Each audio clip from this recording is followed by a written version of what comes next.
Ako po si Marisa na tindim ng Santa Rosa, Laguna, Philippines. Sinilang po ako sa Muntinlupa City, Metro Manila, kung saan ko po natanggap ang true gospel ni Jesus Christ. Alam po natin ang templo ay tahanan ng ating Panginoon.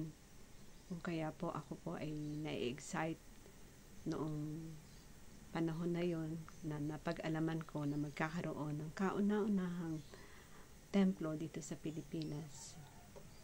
Subalit excited po ako at gusto ko po malaman kung saan lugar po itatayo ito, kung kaya po ako ay nagpasyang pumunta sa kung saan lugar doon sa Quezon City. At ganoon na nga po, nakita ko at sobrang naligayahan po ako dahil tuktok pa lamang ng istruktura ng tinatayong templo. Nagkaroon na po ako ng kakaibang damdamin. Ando na po ang aking naramdaman kaligayahan at pag-asa dahil mararamdaman ko po ang pagmamahal ng ating Panginoon. Nang matapos po at ma-dedicate ang House of the Lord, nagpasya na po ako na makapasok sa loob ng templo.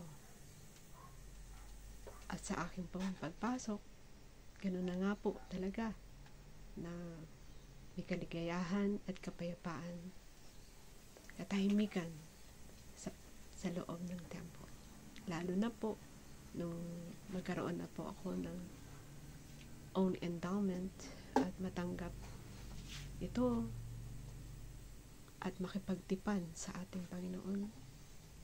Sobra pong maligaya sa aking puso at itinanim ko po sa aking sarili, sa aking damdamin, na gagawin ko po ang lahat na maging karapat-dapat sa Kanya upang sa ganun po ay matupad that families can be together forever.